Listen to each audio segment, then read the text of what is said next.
Hello friends, आज की video में हम बात करेंगे इलाहाबाद हाई कोर्ट आरओ में डीबी रिलेटेड इशूज। जैसे कुछ बच्चों के इशू आ रहे हैं कि आपका अगर मार्कशीट है, आपके पास डिग्री नहीं है तो उसके लिए क्या सोल्यूशन होगा, और ट्रिपल सी की डिग्री कब तक की मान्य है। जिनके पास एनसीसी है, क्या उसको कोटा मिलेगा कि नहीं मिलेगा, आपका डोमिसाइल सर्टिफिकेट कौन सा मान्य होगा। और उसके बाद है कि अगर कोई टेक्निकल एरर हो गई, आपको फॉर्म अप्लाई करते समय आपने फॉर्म सबमिट भी कर दिया है, तो उसके लिए क्या क्या सोल्यूशंस हो सकते हैं, उसी के बारे में हम स्पेशली आज बात करेंगे। तो चलिए वीडियो को स्टार्ट करते हैं। सबसे पहले देखिए आपको डीबी के लिए क्या क्या बनवा के रख लेना चाहिए। सबसे पहले देखिए हाई स्कूल, इंटरमीडिएट, यूजी का तो आपको मार्कशीट सबके पास ऑब्वियसली होगी। बात रही डिग्री की, देखिए सबके पास तो लगभग डिग्री होती है, लेकिन जिन बच्चों का अभी हाल ही में ग्रेजुएशन हो गया उनके पास डिग्री नहीं होती है, या कुछ लोग अपने अभी तक डिग्री नहीं लिए होंगे, तो उन लोगों को अपना जाके यूनिवर्सिटी में जाकर क्या कर सकते हैं, डिग्री ले सकते हैं। अगर जिनकी अभी तक डिग्री नहीं बनी है उनके लिए कि वो जाके वहाँ से प्रोविजनल सर्टिफिकेट बनवा सकते हैं, आराम से बन जाता है प्रोविजनल सर्टिफिकेट। तो आपको प्रोविजनल सर्टिफिकेट बनवा लेना है। और जिनके पास डिग्री अभी तक नहीं लिए हों, जाके यूनिवर्सिटी वगैरह से अपना डिग्री ले लें, क्योंकि डॉक्यूमेंट वेरिफिकेशन में मार्कशीट के साथ डिग्री जरूर देखी जाती है, हाई स्कूल, इंटर और यूजी का। और पीजी के लिए भी वही चीज़ है। जिन लोगों ने फॉर्म में पीजी को अप्लाई किया है स्पेशली, वही लोग क्या करेंगे, अपना मार्कशीट और डिग्री को तैयार रखेंगे। और 3 और 4 चीज़ें तो पहले ही आपकी देखी जाती, मार्कशीट और डिग्री। अब नेक्स्ट मूव करते हैं, देखिए ट्रिपल सी। ट्रिपल सी में भी देखिए आपका ट्रिपल सी कब तक का मान होगा। नोटिफिकेशन में बस केवल ट्रिपल सी लिखा है, ये नहीं लिखा था कि आपका डेट कब तक का होगा, वही मान्य होगा। तो देखिए ट्रिपल सी का यही है कि जो फॉर्म भरने की लास्ट डेट थी, यानी आरओ की जो फॉर्म की लास्ट डेट थी 17 सितंबर 2021, उससे पहले का अगर आपका जो भी रिजल्ट आ गया हो ट्रिपल सी का, वही क्या होगा, ट्रिपल सी मान्य होगा। यानी ये नहीं कि जब नोटिफिकेशन निकला तब आपने फॉर्म दिया, उसके बाद आपका रिजल्ट आया, वो वाला मान्य नहीं होगा। लेकिन 17 सितंबर 2021 से पहले अगर आपका ट्रिपल सी का रिजल्ट आ गया तो ऑब्वियसली वो क्या होगा, मान्य होगा। नेक्स्ट देखते हैं आपका एज लिमिट। तो सबको पता होगी, उसमें एज लिमिट आपका है कितना है, 21 से 35। हाँ, उनके लिए क्या है कि क्या उनको बनवाना होगा, जो लोग एज का क्या करेंगे, लाभ लेंगे। जैसे अपर एज जिनकी हो गई है वो लोग क्या ले रहे हैं, रिलैक्सेशन ले रहे हैं। जैसे एससी, एसटी, ओबीसी और डीएफएफ हैं, तो उनको 5 साल का क्या है दिया गया है रिजर्वेशन। अन्य उनको छूट दी गई, स्किल्ड स्पोर्ट पर्सन उनको भी 5 ईयर, एक्स सर्विस मैन है उनको भी 3 ईयर, और पीएच कैंडिडेट के लिए 15 ईयर्स। तो इनको क्या करना पड़ेगा, एक सर्टिफिकेट बनवाना पड़ेगा अपना, कि हम अपर एज के लिए एक सर्टिफिकेट जरूर बनवाना चाहिए। और उसमें लगता भी है कि आपने अगर रिजर्वेशन का लाभ लिया है तो उसके लिए सर्टिफिकेट आपको बनवाना चाहिए। तो जो लोग अपर एज हो गए हैं वो अपना सर्टिफिकेट बनवा के रख सकते हैं। जो सर्टिफिकेट कहाँ तक का मानोगे, यानी एज लिमिट जिनकी भी 1/7/2021 तक 21 ये आपका मान्य नहीं हुआ है, वो लोग अपना क्या करेंगे, बनवा के रख सकते हैं। कि यानी कि आपकी एज इतना होनी चाहिए 35 साल 2021 में। अगर उससे आप ओवर एज हो जाते हैं तो आपको क्या करना है, एक सर्टिफिकेट बनवाना होगा, जो कि डीबी में दिखाना पड़ेगा आपको। अब नेक्स्ट देखते हैं प्रिफरेंशियल क्वालिफिकेशन। देखिए प्रिफरेंशियल क्वालिफिकेशन के लिए सबसे मुद्दा था कि आपका एनसीसी वाले परेशान है कि एनसीसी में कोटा मिलेगा कि नहीं। तो देखिए एनसीसी में उन्हीं को कोटा मिलेगा जिनके पास बी सर्टिफिकेट है। सी सर्टिफिकेट वालों को शायद नहीं मिलेगा, लेकिन बी सर्टिफिकेट वालों को ही लिखा हुआ है, साफ साफ नोटिफिकेशन है, अभी मैं आपको दिखा भी दूंगी। तो बी सर्टिफिकेट वालों को आपका 5% या कुछ परसेंटेज मिलते हैं, लगभग 5% कोटा आपको ज़रूर प्रिफरेंस दिया जाएगा। और जो टेरिटोरियल आर्मी पर्सनस हैं उनको भी क्या किया जाएगा, जो 2 साल तक कम से कम आर्मी में काम किए हों उनको भी 5% दिया जाएगा। तो ये था आपका एनसीसी और आर्मी मैन से। अब नेक्स्ट इसका देखिए जो ट्रिपल सी था आपका, ट्रिपल सी जो डेट थी आपका, लास्ट अप्लीकेशन फॉर्म डेट है देखिए 17 सितंबर 2021। इससे पहले का जिनका भी ट्रिपल सी का रिजल्ट आ गया हो वो सर्टिफिकेट क्या होगी, यहाँ पर मान होगी। और उसके बाद देखिए एक्स सर्विसमैन का आपका एज लिमिट था, क्राइटेरिया था, प्रेफरेंस है।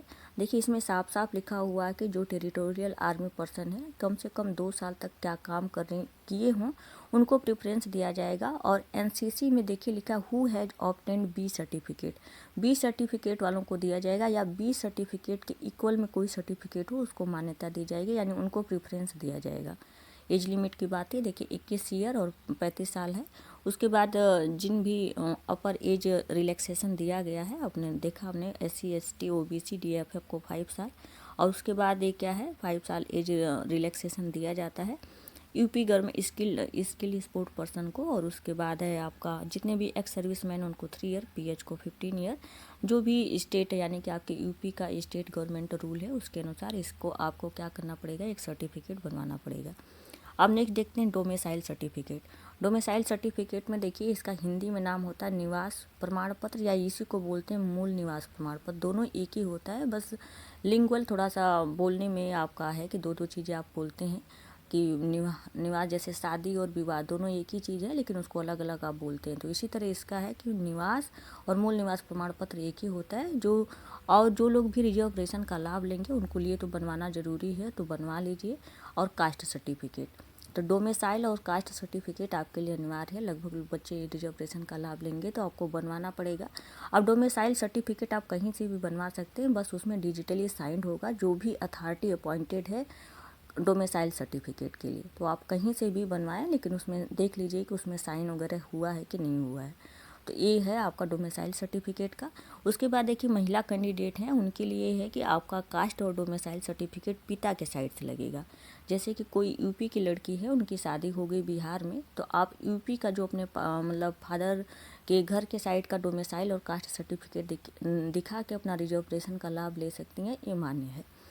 और इसका भी देखिए उसके बाद जो भी स्पोर्ट्स पर्सन है, स्पोर्ट्स पर्सन में भी क्या है हॉरिजॉन्टल आपका रिजर्वेशन है, उनको भी सर्टिफिकेट एक बनवाना होगा जो कि डीबी में मान्य भी होता है और मांगा भी जाएगा। तो क्योंकि आपका स्पोर्ट पर्सन का ऑब्वियसली आपको रिजर्वेशन दिया जा रहा है, कुछ को प्रेफरेंस भी दिए जाएंगे, तो आपको अपना सर्टिफिकेट बनवा के रखना, चाहे आप किसी भी लेवल पर काम किए हों। जैसे इंटरमीडिएट के आप स्पोर्ट रहे हैं, यूजी के रहे हैं, पीजी के रहे हैं, यूनिवर्सिटी लेवल के रहे हैं, आपने स्टेट में खेला है या आप नेशनल खिलाड़ी रहे हैं, तो नेशनल तो आपका प्रेफरेंस ज़्यादा ही मिलता है। तो आपको कोई भी कहीं किसी भी स्तर पर अगर आप स्पोर्ट्स पर्सन रहे हैं तो आप उसका सर्टिफिकेट ज़रूर बनवा के रखें, क्योंकि इसका प्रेफरेंस दिया जाता है और डीबी वगैरह में इसका ज़रूर चेक होता है। और देखिए पीएच में जो होगा डिसेबिलिटी जो सर्टिफिकेट बनता है तो उन्हीं का बस केवल मान्य होगा जो 40% से कम डिसेबल है। यानी कि साफ साफ लिखा हुआ नोटिफिकेशन कि जिनकी भी डिसेबिलिटी 40% से कम है उन्हीं को क्या दिया जाएगा, प्रेफरेंस दिया जाएगा, और उन्हीं का क्या होगा, डिसेबिलिटी सर्टिफिकेट मान्य होगा। तो देखिए इसमें नोटिफिकेशन में लिखा भी है साफ साफ कि देखिए यहाँ पर जो डोमिसाइल सर्टिफिकेट है, तो मतलब वही कि जो भी अथॉरिटी आपके डोमिसाइल सर्टिफिकेट के लिए बनाई गई है, जो कि यूपी का रूल है, उसी के अनुसार जो भी प्रोवाइड किया जाएगा, जो भी अथॉरिटी होगा उनका साइन होना ज़रूरी है। तो आप डिजिटली साइन होना चाहिए, आप कैसे भी बनवा सकते हैं। तो ये था डोमिसाइल सर्टिफिकेट। और फीमेल कैंडिडेट के लिए दिया है कि आपका जो भी होगा वो फादर के साइड से होगा। तो यहाँ पर लिखा है फादर के साइड से, तो आप कहीं भी आपकी शादी हुई अगर लेकिन आप यूपी की हैं तो वहाँ से डोमिसाइल और कास्ट सर्टिफिकेट अपना डीबी के टाइम सबमिट कर सकती हैं। उसके बाद स्पोर्ट पर्सन के लिए देखिए हॉरिजॉन्टल रिजर्वेशन ही था, और आप किसी भी लेवल में खिलाड़ी रहे हों आपको क्या करना है, एक सर्टिफिकेट ज़रूर बनवाना है, स्पोर्ट सर्टिफिकेट। और उसके बाद देखिए अब पीएच पर्सन के लिए कि जिनकी भी 40% से कम डिसेबिलिटी, उन्हीं का क्या होगा, डिसेबल सर्टिफिकेट मान्य किया जाएगा। तो ये आपको डिसेबिलिटी सर्टिफिकेट बनवा लेना है। अगर इसमें देखिए पीएच कोई कैंडिडेट है, वो इनके लिए यही है कि उनका जैसे कि उनको सारी चीज़ें प्रोवाइड उस टाइम नहीं की जा सकती, जैसे मैग्नीफाइंग ग्लासेस वगैरह ही प्रोवाइड किया जा सकता है अथॉरिटी के द्वारा। उनको सारी सुविधाएं जैसे ब्रेल लिपि वगैरह नहीं दिया जा सकता, इसलिए मांगा है कि 40% से कम ही डिसेबल हों, वो डिसेबिलिटी सर्टिफिकेट लगेगा आपका। उसके बाद नेक्स्ट देखते हैं कि आपका मेडिकल सर्टिफिकेट बनवाना होगा, क्योंकि देखिए आपने अभी तक हमने बता दिया high school, inter, UG, PG का मार्कशीट और क्या बनवाना है आपको, डिग्री लेना है। उसके बाद आपका लगा है स्पोर्ट्स सर्टिफिकेट, अगर स्पोर्ट्स पर्सन है तो स्पोर्ट्स सर्टिफिकेट, एनसीसी का है तो आपका 20 प्रमाण पत्र, ट्रिपल सी का क्या हो गया आपका उसका मार्कशीट, ट्रिपल सी का जो भी आएगा मार्कशीट वगैरह। और उसके बाद क्या है आपका डोमिसाइल सर्टिफिकेट हो गया, अगर महिला कैंडिडेट हैं तो डोमिसाइल और कास्ट सर्टिफिकेट हो गया। अब उसके बाद देखिए अगर पीएच कैंडिडेट हैं तो अपना डिसेबल सर्टिफिकेट, इतने सारे तो हो गए। उसके बाद आपको देखना है मेडिकल सर्टिफिकेट एक बनवाना होगा। तो मेडिकल सर्टिफिकेट आपके जिला अस्पताल से बनेगा, उस पर सीएमओ की साइन होगी, या तो उनके अलावा अगर कोई समकक्ष अधिकारी वो अपॉइंट करते हैं सीएमओ, तो उनकी अधिकारी होगी, वही क्या होगा, मेडिकल सर्टिफिकेट आपका मान्य होगा। देखिए कैरेक्टर सर्टिफिकेट में भी थोड़ा सा कन्फ्यूजन है कि क्या सबको लेके जाना है कि नहीं लेकर जाना है। तो कैरेक्टर सर्टिफिकेट जो स्टूडेंट लेवल हैं वो अपनी यूनिवर्सिटी वगैरह से कैरेक्टर सर्टिफिकेट बनवा सकते हैं, और जो पढ़ के मतलब पढ़ चुके हैं अब नहीं पढ़ रहे हैं तो उनको क्या करना होगा, एक गैजेटेड अधिकारी से, जैसे कोई समीक्षा अधिकारी, राजपत्रित अधिकारी से अपना कैरेक्टर सर्टिफिकेट को क्या करना पड़ेगा, साइन हस्ताक्षर करवाना पड़ेगा, वो बन जाता है आराम से। और उसके बाद देखिए जो लोग जॉब कर रहे हैं उनको क्या करना है कि अथॉरिटी अपॉइंटेड, जो भी उनकी अपॉइंट की है अथॉरिटी, उनसे क्या करना है, एक सर्टिफिकेट, करेक्टर सर्टिफिकेट बनवाना होगा। जैसे एनओसी भी होता है तो उसके अलावा भी एक करेक्टर सर्टिफिकेट भी आपको बनवाना होगा। और उसके बाद क्या है कि जो लोग भी अगर मान लीजिए किसी यूनियन गवर्नमेंट और किसी स्टेट गवर्नमेंट और किसी पीएसयू वगैरह से निकाले गए हैं, वो क्या होंगे, नॉट एलिजिबल होंगे इस पोस्ट के लिए, इसीलिए करेक्टर सर्टिफिकेट मांगा जाएगा। जैसे यूनिवर्सिटी लेवल में भी आपके ऊपर कोई एलिगेशन लगा हुआ है तो आप क्या होंगे, इलिजिबल होंगे, मतलब कि इसके लिए एलिजिबल नहीं होंगे इस बैच के लिए। अब उसके बाद देखिए मैरिटल स्टेटस है, क्या है आपका। जैसे देखिए वो मेल जो होंगे जिनकी भी शादी 2 बार हुई है, मतलब कि जिनकी 2 बीवी हैं, वो क्या होंगे, नॉट एलिजिबल हैं। सीधे सीधे लिखा हुआ नोटिफिकेशन में कि वो लोग नॉट एलिजिबल होंगे जो मेल जिनके पास मतलब 2 बीवी है। और फीमेल भी जिस मेल मतलब ऐसे मेल से शादी कर ली हो जिसकी पहले से ही पत्नी हो, तो उसको क्या करेंगे, उसकी वो फीमेल भी क्या होगी, नॉट एलिजिबल होगी इस पोस्ट के लिए।